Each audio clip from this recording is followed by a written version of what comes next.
And so we're going to trust that the universe is going to get all those internet gremlins together.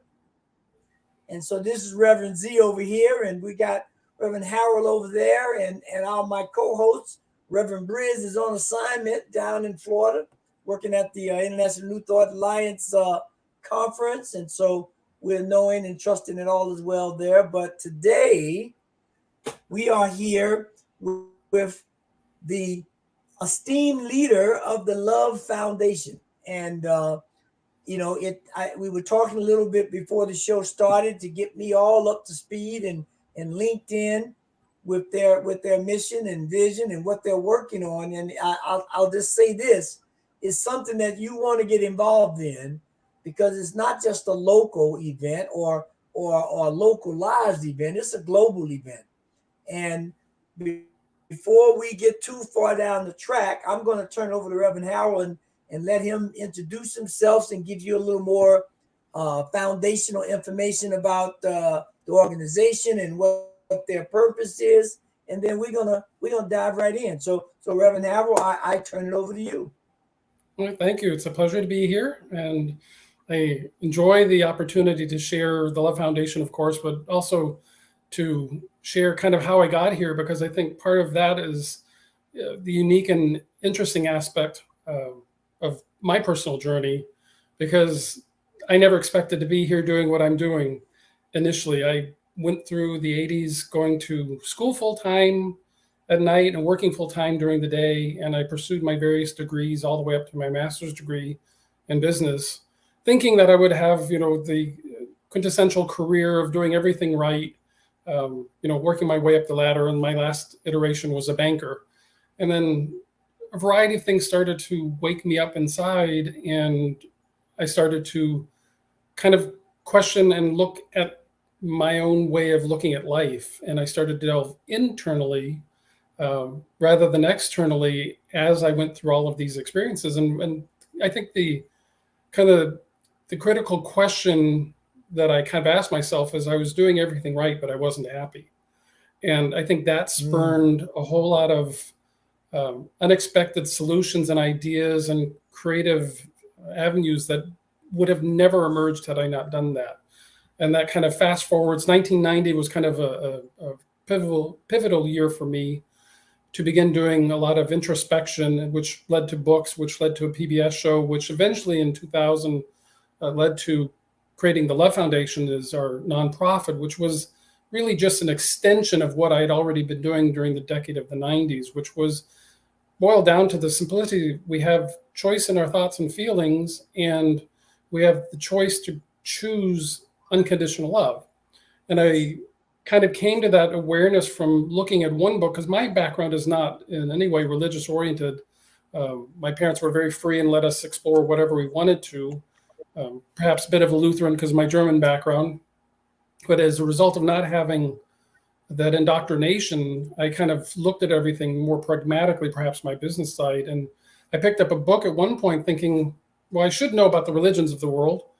I read the entire book by Houston Smith. It was a very thick tome. And when I put the book down after looking at 5 major religions and all the ancillary religions that have, come out, it really came down to every single religion was based on love. And my business side, my practical side, my pragmatic side, my logical side said, why are we not focusing on love?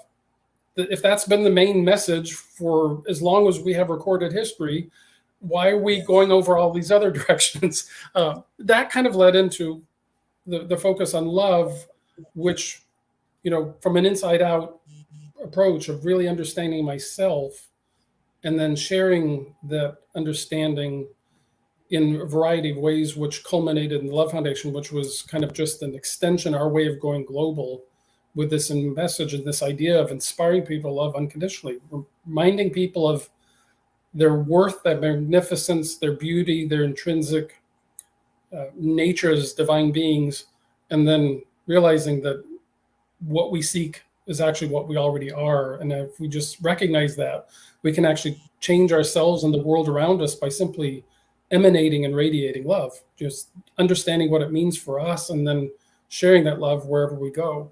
And 23 years later, we're still moving fast forward with the Love Foundation as a nonprofit around the world.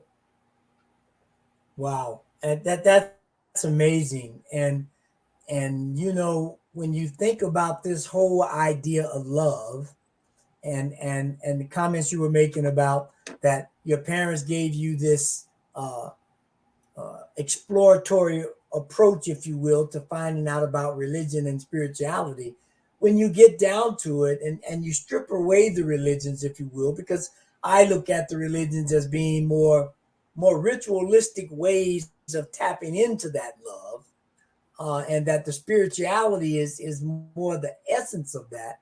It's amazing that, as you said, it's everywhere at all times present. And Yes. And as we talk about God, we say God is everywhere present, right? And so with that in mind, how would you, in relationship to the Love Foundation, how would you articulate the spiritual approach to that, if you will, or how would you define spirituality in that context? Well, again, that makes sense. Yes, and coming from kind of, I want to share the psyche of where I was, living in a business world and then getting theory in school and seeing the discrepancy at times between theory and the practical edge of a business world. Yes. When I started to go inside, of course, religions and all that understanding was there, but more foreign to me. So I looked at it more from the standpoint of an awakening understanding of spirituality. And what I realized is, again, looking at that broad picture, it seemed like everybody was running around chasing spirituality in whatever form, whatever avenue, and it's all perfectly right for the individual. But for me, I very quickly realized that I am a spiritual being having a human experience.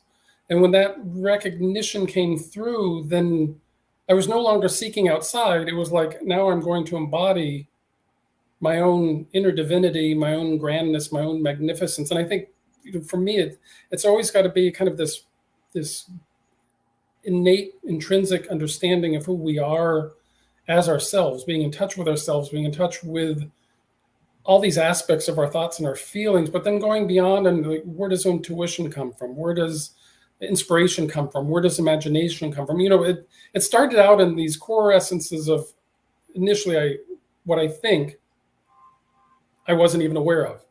I'm aware that I'm having thoughts, and now all of a sudden I'm like, oh, I have choice there. These were not things anybody taught me. And these were things that I started to realize that the potency and power of our thought, well, that then evolved quite quickly is there was another component, and that's feeling. Our thoughts and our feelings create our reality. And the way I share that is that, if we want to create something, we can have the initial idea, but if we don't have feeling to put forth with it, we will most likely not accomplish that. We need the feeling. Like, I wanted to get through my first 2 years of a degree. I had to feel the capacity to do that. Well, then it was the next 2-year degree. And then it was getting my master's by 25. These were things that I had to not just have the idea with, but I had to have the feeling that it was something that I could accomplish. So thought and Yes. feeling are intertwined in such a graceful, beautiful way, but most people focus on one or the other. They're either very emotional from a human standpoint or they're very intellectual from a thought standpoint, but there's richness in thought and feeling, because when we go there, we start to realize we have a choice. We can change the way we think. We can't change anybody or anything outside of us, but we can change our perspective on the way we see ourselves in relationship to the world around us. And that fundamental foundation is so important and so unrealized in mass consciousness.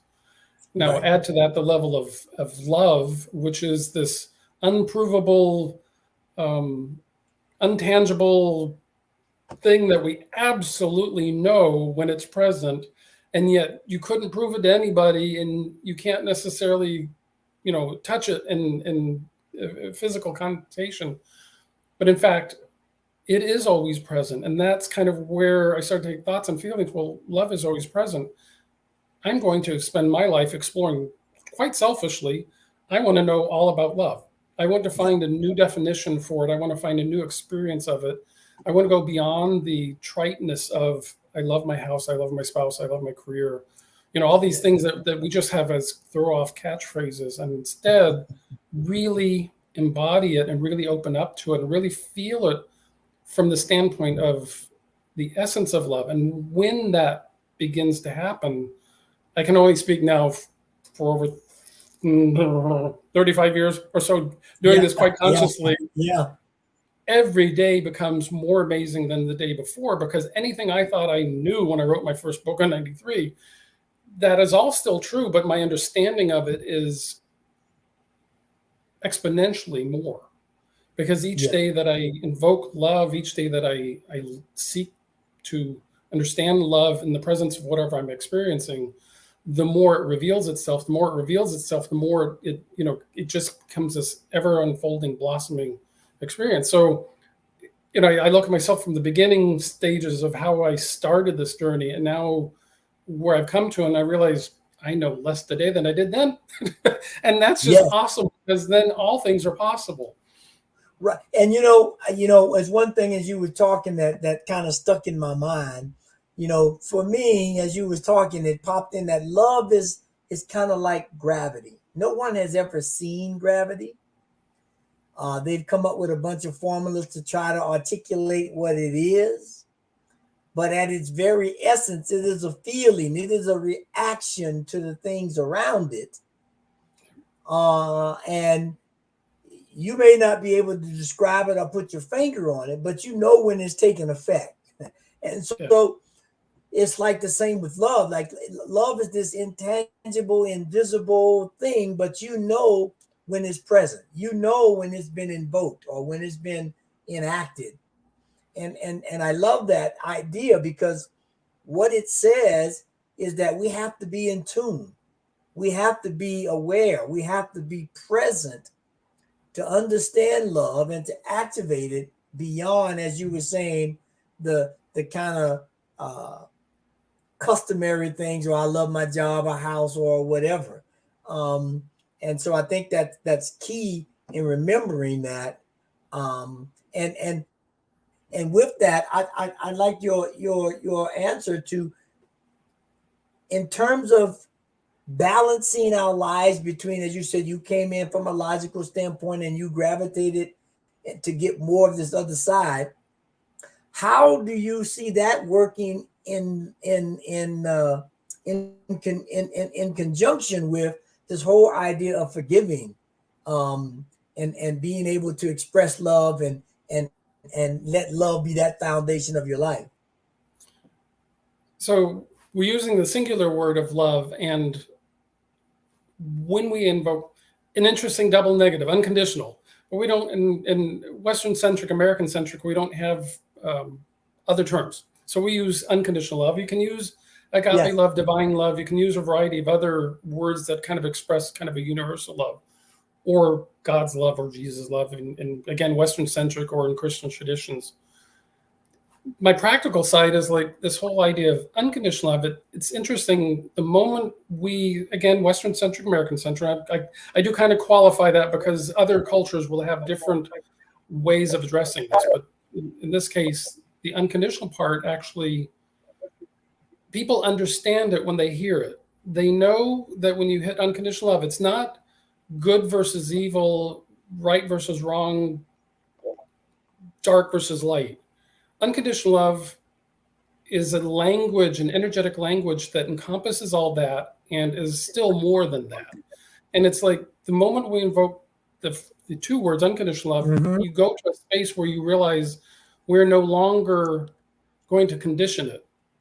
And in that space, when we start to focus on that understanding, our innate sense goes to a different level. We start to experience the world with that kind of intention. We start to actually place ourselves in a space of like looking at things for what they are, or what at least we perceive them as, but then removing the labels, removing whatever we have placed upon it.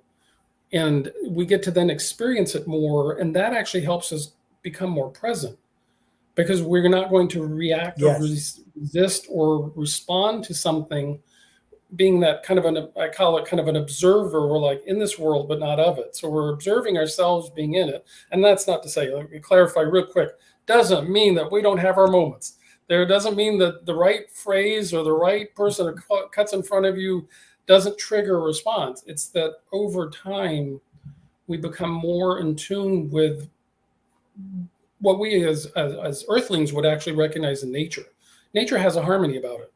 Nature has an intrinsic aspect to it where it all works interconnected, interdependent, but with, kind of an understanding and a respect. It's only us humans that kind of begin to qualify this universal energy in ways that really constrict the potentials and the possibilities. So the unconditional aspect, I share that because I broaden the scope, because unconditional love is kind of taking it beyond just the way we throw off, I think I'm in love with somebody. Well, we know when we have those moments where we just feel that pure essence of love. What I kind of am endeavoring to inspire people is it doesn't have to be 1, 2, or 3 times in a lifetime. This can be an actionable event in our day. This can happen numerous times throughout the day. We can actually come into that presence where we feel that innate universal energy around us, and then we can actually amplify it, embody it, amplify it, flow it. I mean, a lot of these things are very dimensionally oriented linear words, but kind of when you get into it, you start to realize that we are just a flow of energy, that we are just a beautiful unconditional flow. And when we have that universal understanding of all things are possible in any moment, then the only thing that could possibly be there in quiescence is love. It's just that it's always there. And I think, people are always looking for love outside through people, places, things, adventures, experiences, and that's all fine. But when we embody it and realize that we are the ones that are embodying the love, that it's actually flowing through us, we're the ones experiencing it. You can look at an apple, but you can't have the experience unless you bite in it. You can look at the idea of love, or you can open up to it and actually let that love kind of permeate the essence of our consciousness and our physical reality. Long answer to short question. No, that's perfect. That's perfect, because one thing that I picked up on there is this whole idea of nature, in that nature is non-judgmental. And because of that, things that we look at that may not articulate love to us, from a natural standpoint, it is the ultimate idea of love. And so we the more we can, as you were saying, as I gathered, to get in tune with this essence of love and how it flows, and not try to judge it, but allow it to be a part of our lives and allow it to be expressed in the infinite ways that it can be, then we begin to really embody, I believe, and be able to articulate it in so-called good times or so-called bad times.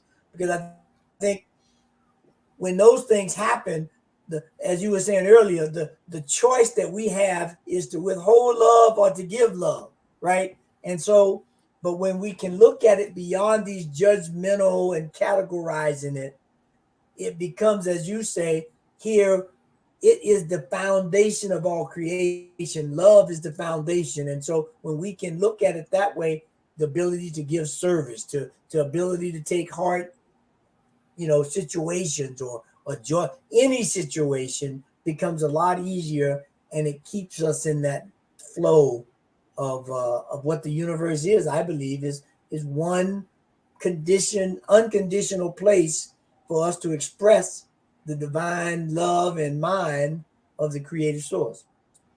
Well, and to address the forgiveness part of it, I can say early in my journey, forgiveness was without a doubt an important realization, and to begin to forgive myself for whatever I perceived myself, misgivings, mistakes, whatever, and then begin to look at the world and kind of take that stance of forgiveness to people, places, and things that perhaps I didn't resonate with or didn't understand or whatever. I will say that over time, the more I've become aware of the unconditional nature of unconditional love, the more forgiveness becomes integrated without a focus. Because when you move to that stage, again, you're no longer looking right or wrong, good or bad. I mean, everything has expression of manifestation from our thoughts and feelings. So if I make myself wrong for something that I've manifested, then I've actually making myself wrong for thoughts and feelings that created that manifestation. And we don't always see the linear connection. However, that is what's happening. Our thoughts and our feelings, our energy is going out, and we're getting the reflections back. Well, the more I understand myself, the more I can look at others. I see everyone having spiritual experience. I mean, spiritual beings having a human experience. So I'm seeing everyone as on their path right for them. So what I might perceive as initially as a rightness or wrongness, either executed towards me or to someone else, that could act for an act of forgiveness. Well, forgiveness at that point is really a recognition of unconditional love. So I don't want to discount the unforgiveness, because it was truly a powerful part, a cycle of my life. As I've grown with it, I've realized that you get to stages of awareness where forgiveness is really no longer necessary, because you're no longer coming from a standpoint of looking at rightness or wrongness, and the areas where forgiveness is usually invoked, if that makes sense. No, it goes back to that whole idea of judgment, right? Forgiveness is only needed when you've judged something incorrectly, so you believe. And so now I need to reconcile the energy that is now split, because you talked earlier about love being this energetic flow. And if I split that flow, it's kind of like taking a water hose and bending it.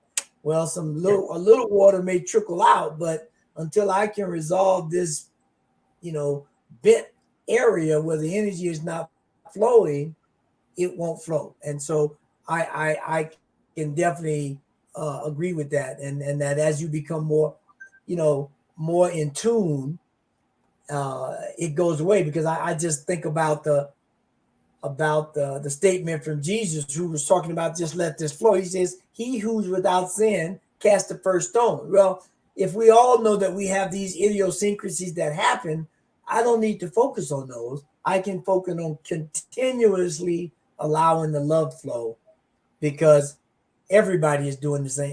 Everybody has those mountains or valleys to go up or down. No, that's great. So let me ask you this with that in mind. So, kind of a hypothetical, but how would you describe life before and after a recognition of this idea of love? If that makes sense. Yes. Unhappy and happy. I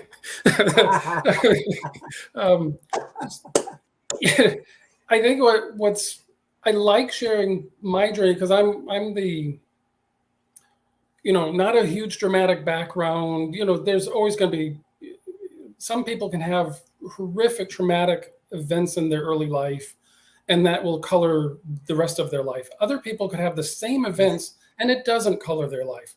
So it's really a matter of how we associate and attach ourselves to some of these early staged events. I didn't have traumatic upbringing, but I was suicidal in high school for a variety of reasons. I found myself kind of, very much a loner and perhaps the seedbed of a great introvert and introspective kind of person, to find myself beginning to question reality. Who am I in relationship to all this? I can now look back and say that really was kind of the driving question. Who am I?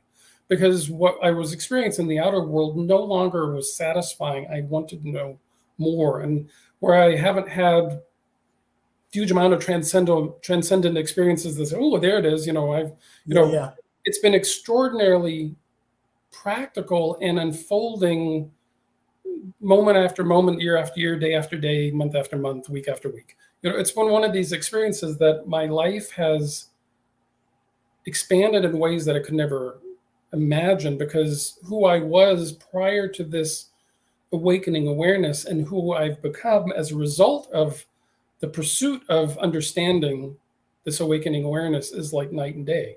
And it is, in a way, kind of like doing everything right, but not being happy. And now just being intrinsically happy because I have, literally, we all have the right to be happy on this planet. Well, the only way we can do that is to understand our own inner perspectives, because there's nothing out in the world that is doing anything to us, even though at times it may seem like that's the case. The real power, and this is where I find it was something that I really love sharing, is that the power is within. The power is right here with us, and the power is in our ability to change our perspective, our thoughts and feelings. And that isn't something that happens overnight. There's not a magic pill. There isn't, some people can have certainly transcendent experiences. I can say through the deliberate intention and application of constantly using unconditional love as my kind of litmus test, things that I would have reacted to in the early stages could have had months before they would resolve themselves. These days, I can have a reaction. We're on the planet. We're going to have them. But my response time can be seconds, if not simultaneous. I can sit there and have a reaction and almost instantly realize the counteraction or the non-action of love. And then in that love action, there's a serenity, there's a peacefulness, there's its own version of transcendence. That is what happens over the evolution of this experience. And I've certainly met individuals that have had beautiful transcendent moments, but oftentimes I seem to be the one helping them understand what they've experienced, because they've had this thing, but they cannot integrate it in the rest of their life. Whereas mine has been, maybe it's because I'm Capricorn, I've been going up that mountain one little step at a time. You're just very methodical. But as I've done it, the experience has just opened up vistas and awarenesses. I marvel at things at times. I'm like, well, I wrote about this 30 years ago. Why am I just now understanding? Well, I'm not just understanding it. It's that it gets richer and deeper and more meaningful. Yes. That is why I want to be on this pathway. Love Foundation or anything else that I do doesn't really matter. I love experiencing life in the moment for what it is. Well, one thing I think is key before we go to a quick break is that oftentimes, and you kind of alluded to it in the beginning, oftentimes due to religious upbringings or religious teachings, there's this idea of this one way or this perfect way, if you will, that we get introduced to this way of living in a foundation of love, if you will. And if that doesn't happen, or you don't get this aha moment where the lights come down from heaven, you make an assumption, or we often make this assumption that I didn't do it right, or it didn't happen, or it happened. It happened according to religious X as opposed to religion Y, which is the one I'm dealing with. And so we begin to misconstrue the message of love, of spirituality, of God, however we want to term it. It's all one thing. from that perspective, from the universal principle perspective. And so we get caught up and we forget or misinterpret or don't even recognize the love that has always been there. Um, just like the fish swimming in the ocean is always there, um, whether they're conscious of it or not. And so I think I love that that explanation in terms of how we have to begin to understand that it's a deeper and deeper uh, or down the rabbit hole, if you will, That happens also. traversing of how do I get to not only understand this, but then integrate it back into my life, which is what's key. So what we're going to do here, we're going to take a quick break and just highlight a couple of the programs and things that we have available here at New Thought Media Network. And then we're going to come back and get into some future stuff for New Thought, so how we see the Love Foundation helping to propel that idea, and highlight a couple of the programs and things that the Love Foundation has as their anchor programs, and see how people can get involved. So we'll be right back. So stay tuned as we go to a couple of quick announcements about programs available here at New Thought Media Network. Stay tuned.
With New Thought today, our guest is Reverend Harold Becker from the Love Foundation.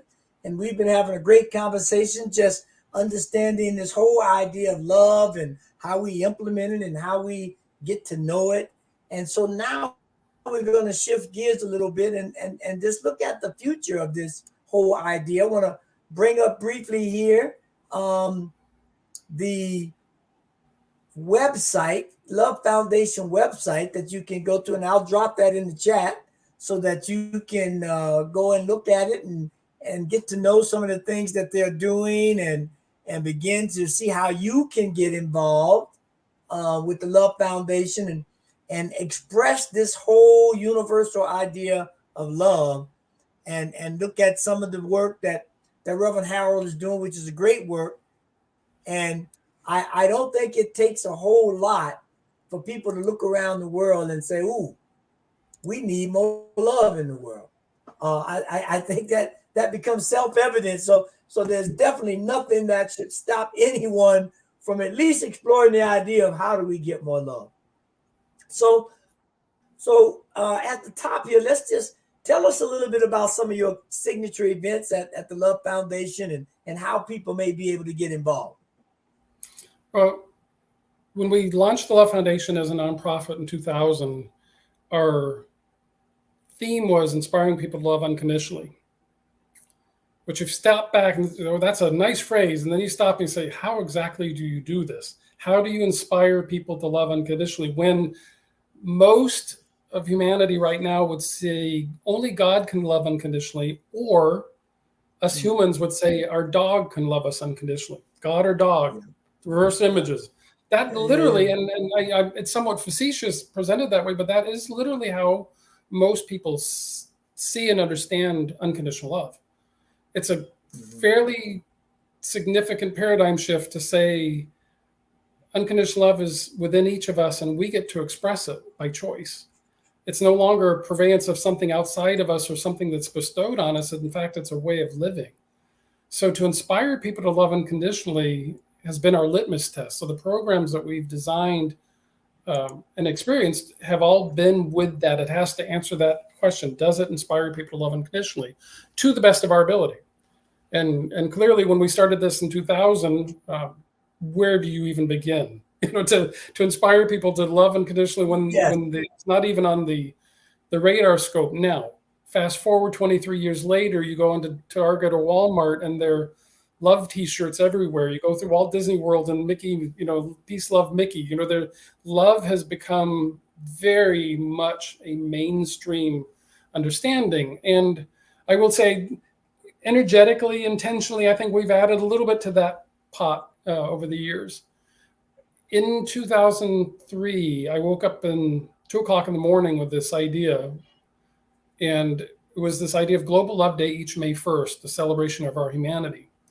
So I voiced it to my husband at the time, and we didn't talk anymore about it. A couple of days passed. I said, "Oh, that idea, what did you think about it?"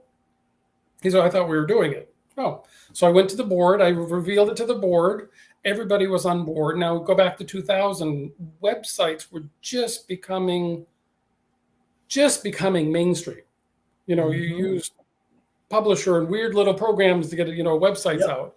They were available, but they were just becoming something that people could access. So there were no texts, there were no phones, there was no, we went out. I never saw us grassroots. I saw us Global Love Day. So we went out and we started contacting the most obvious connected organizations would be peace organizations, because nobody's doing the love thing. So you go to peace organizations, and we just started reaching out to individuals where we could find email addresses, and we just started to contact people about this idea of Global Love Day on May 1st. So this was late 2003 for the first May 1st of 2004. And then we decided, well, if we're going to do it, why not do an art, essay, poetry invitational? Because let's cover all the bases. Kids from kindergarten to college. Well, then everybody wanted to participate, so we opened it up, kids of all ages. So we launched simultaneously this art, essay, poetry invitational, and we just started to put it out there. And it was, both of them were connected to each other. In other words, one way was a description of how to participate with Global Love Day, but Global Love Day was this idea of let's celebrate our humanity. And we wrote up a series of 6 tenets that we have as a vision, respect, interconnectedness, interdependence, love begins with me, embracing diversity, compassion, forgiveness. Those are all part of it. You can find that on our website. And we thought, well, we're non-political, non-religious. Let's go out. A nonprofit, we could do the local mayor if we're lucky. But again, I look big. I just started writing mayors and governors around the United States and beyond. And that first year, we got 12 proclamations recognizing Global Love Day. And the very first one was actually Rocky Anderson out of Salt Lake City, Utah. Not even our Tampa mayor at the time where we had started the organization.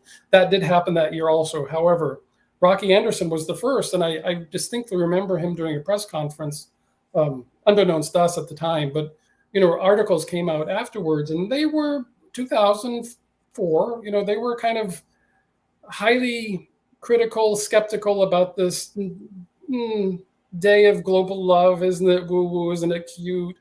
And really kind of scathing to him as why would he do this? Because, on and on. But at the very last line in the article was, but in reality, we really hope this catches on. Yeah. So there's a recognition.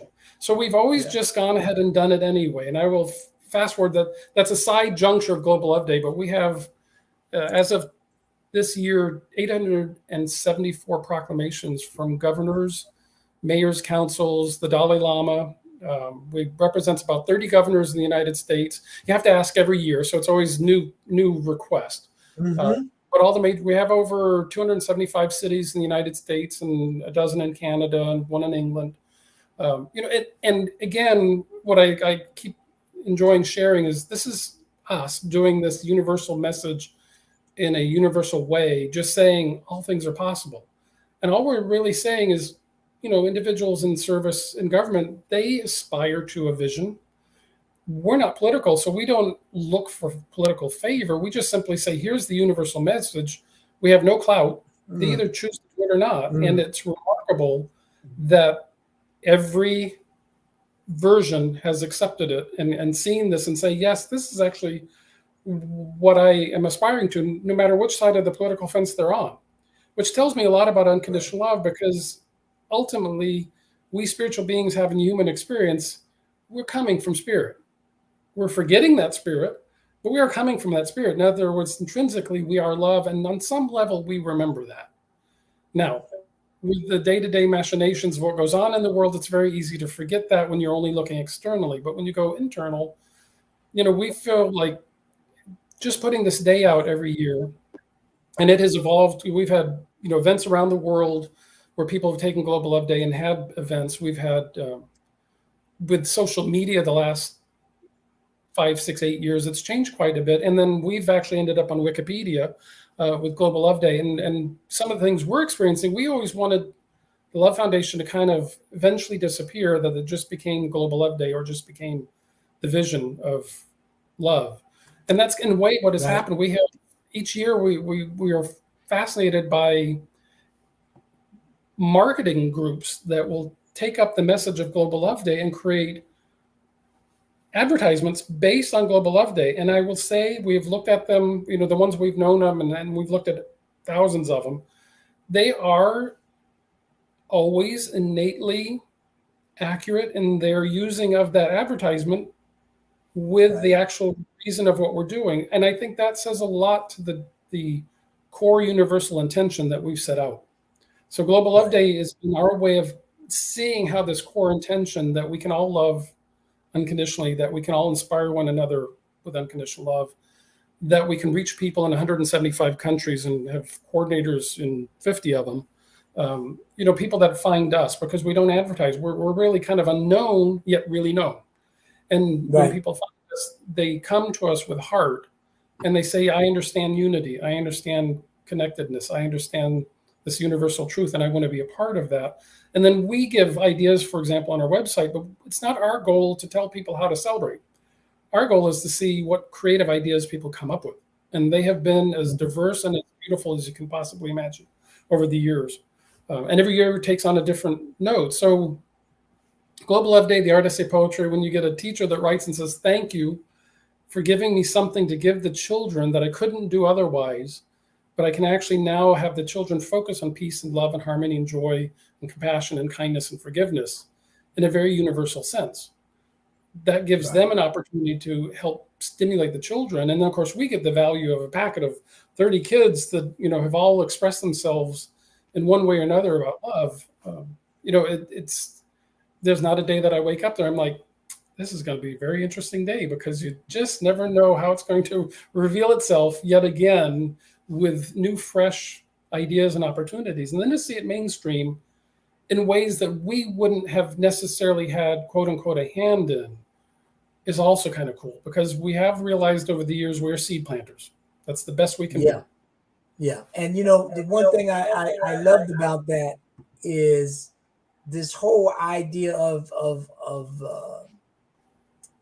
the theme, if you will, changing yearly, right? Because to me, that says it has the ability to take on the prevailing idea, or the prevailing culture, or the prevailing place where love is needed most, and then it can be directed to that. Right now we're experiencing some interesting times in terms of weather all over the globe. I mean, they was just saying, I saw something the other day over in Italy. There, it was 102 or 103 plus over in Italy, which they haven't experienced in a while. And so these kinds of conditions is a great thing. Well, and I think when Global Love Day came to me, did a little dip there. When Global Love Day came to me, actually say that my consciousness went global. And I've used the phrase already, American-centric, Western-centric, because that, and, we're living in America, you and I, our understandings are American-centric because they are, and Western-centric because there's a Western philosophy that kind of pervades. So we have to kind of understand where we're coming from. When Global Love Day kind of came to me as an idea, my consciousness kind of went global, because it's always been in the back of my mind. Anything I do, write, or say, or share, I want it to be reachable to the masses, easily translatable and understood. Well, when we started to go out globally with Global Love Day, we have we ended unexpectedly, one of the biggest responders initially was African nations. And to this day, we still have some of our biggest volunteer constituencies in Africa. We have had fewer Western-centric European activity and volunteers, American our base really covers some very unusual places where we have people find us. And because of my kind of thinking, well, I have to always think outside of my Western-centric, American-centric idea, because Northern Hemisphere, Southern Hemisphere, different seasons, cultures and how they approach it. Now, love being the universal language, I would never begin to try to say specifically, okay, in Tanzania or in Kenya, I think you need to go do Global Love Day this way. Well, yes, the people, they reveal themselves, they see our vision, our mission, and they love it. And then they go and explore how to present it naturally in their culture in ways and in words and in terms that are unique to them. That's the beauty of this celebration, of not trying to hold on to what it looks like, and allowing the creative nature of individuals to express it the best way they know how. And that's learn key. from that.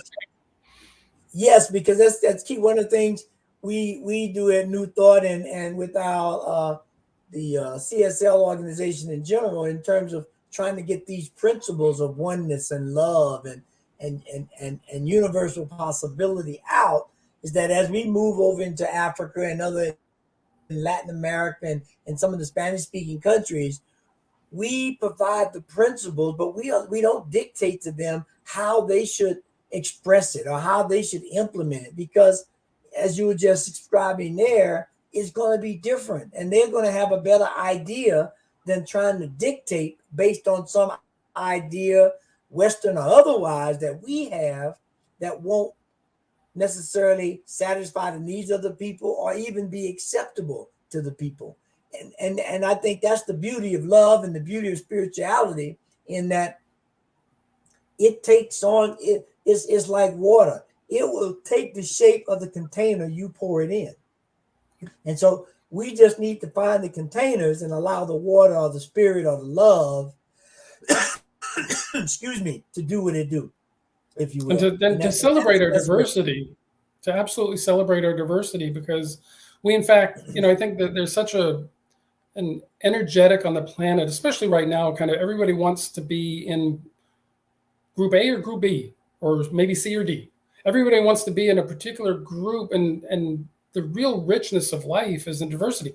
Go into nature, and there's every kind of nature that comes together. They will pocket themselves where they work well together, but in essence, nature is always unfolding in beautiful ways, and it doesn't qualify or say you're bad or you're good. It goes with the cycles. It goes, and tree canopy's not there, it flourishes. Tree canopy shows up, it goes and does something different. And that's really, we don't have to go back to kind of core soil oriented people. We can still have all these beautiful things that we create. We can, though, create them with the intention of love and harm to none. We can create by choice, by connecting with intuition, by connecting with our innate selves. We can learn to work in harmony with everything. I mean, there's more than enough food, clothing, and shelter to easily accommodate everybody on the planet. But it's these belief systems and these ideas that constrict the flow and limit the things. It's not that it's actually true. We can actually feed, clothe, and shelter everybody. But when we have these belief systems of something over something, or something less than something, we are automatically constricting the flow of love. Love doesn't see that. Love is universal, and it sees everything unconditionally. It allows everything to be there, and it it sits there basically always waiting for us to acknowledge it and invoke it for ourselves, because then we get to see the evidence of it in that expression. Right. And that's a perfect segue into this next little break in terms of those who sponsor and support us here at New Thought Media Network, who get to see the evidence of programs like this, and Reverend Howard explaining and inviting us to be a part of this whole idea of global love all around the world. So we're going to take a quick break here for acknowledgement of our sponsors, and we'll be right back for our final thoughts. So just stay tuned. Please help us say thank you to our organizational sponsors and donors, including the Hefferland Foundation, Affiliated New Thought Network, International New Thought Alliance, Science of Mind Archives and Library Foundation, Center for Spiritual Living Denver, Center for Spiritual Living Midtown Atlanta, New Thought Philadelphia, Planned Happiness Institute, Summit Center for Spiritual Living, Center for Spiritual Living on the Lake, Unity Spiritual Center Kitchener, Om Center for Spiritual Living, Center for Spiritual Living North Jersey, Unity of Savannah, Center for Spiritual Living Seattle, and all of our individual donors and sponsors.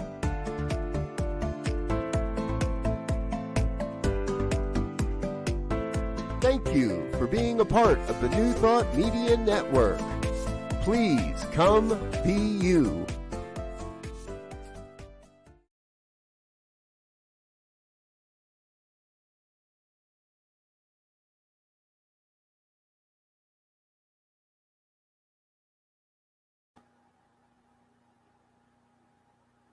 And support the station and the network that brings you this kind of information and an opportunity to expand love around the world. And so just want to share once again with everyone the Love Foundation site here, and you can go there, and I'll put that link again up to show you where it is, and you can go in and you can the navigating, you can see who they are and what they do, and really dig in and support what they do and how they do it, and spread the love. Definitely spread the love and allow everyone to know that love. Someone wrote a song, "Love is all there is." I don't know who wrote that. Somebody wrote it. Y'all may know. And that's what we need. Love is all there is. So let's share it. Let's make sure everyone know that love is all there is, and that the Love Foundation is the engine of that thing called the love train that's trying to get this global love all around the world. So as the song says, just get on board, and we'll experience a greater way to live, a greater way to share, and as Reverend Harold said, a greater way to be happy. And that's what it's all about. And so before we go, Reverend Harold, is there anything else you want to add before we ask you for your final thoughts for today? Well, I would certainly say that all of this hinges on love begins with me. In other words, the best place to start to find love is with yourself. If you can become your own best friend, you have a friend for life. We come in this world basically alone, surrounded by infinity, and we leave this world alone, surrounded by infinity. So really infinity, there's infinite magic always with us, that love in all its various forms. If we can love ourselves, then we will understand what love really means, and we will go out in that world sharing that love naturally, and people will come to us and say, "Oh, why are you the way you are? I think I want some of that." Because, you know, as we say, the world certainly seems to be at times in its opposite of lack of love. And why not be a beacon of love wherever we are? But it's got to start with us. We have to really kind of, my favorite question is, do you love yourself unconditionally? If you can answer that question, you're good to go. And if you can't answer it this moment, you will answer it the next moment, because now is the time to really recognize our magnificence. So if you had to leave the audience with with one thought or one action that will propel them, if you will, what would that be? Give yourself a hug all day, every Yeah. day. Because if we can't do that, we're not going to hug anybody else. If we can feel good about ourselves and really, this really hinges on our personal power, our thoughts and feelings. Be aware of our thoughts and feelings, and then everything else takes care of it. So go inside out, and then everything else will make sense. Yeah. Oh no, that was that's more great. than one thought. But did give a hug. Yeah. So That's all right. That capsulizes it though. I think it gives you not only a thought but some things to do to implement that thought. And that's what we know that in this work, in this teaching, we always say you have to pray or treat or meditate, and then you have to move your feet. You have to you have to get involved so that it's a balanced interaction. And I guess my final thought for the day would be just to go back to that song, The Love Train. I mean, the idea, the concept, the need for love is moving throughout the planet, throughout the globe. And I would encourage everyone to get a ticket, whether it's a one-way ticket or round trip ticket, it don't really matter, because once you get involved with this idea of love and spreading it and encapsulating in everything you do, it'll just be if you don't have a round trip ticket or season pass, if you will, you'll just keep getting it until you become hopefully a conductor of the train to send this around. So we want to thank Reverend Harold for being here with us today and just highlighting the essence of his foundation and what it is, and we want to just share with one of our readers in a great conversation, and we ask you to share it, to spread it, to like and subscribe this channel and also the Love Foundation, because that is what we need. So with that, we're going to bid you farewell and thank you again. And we look forward to seeing you next week, next Tuesday, 2:00 for New Thought Today. Have a wonderful day, rest of the week. Peace and blessings.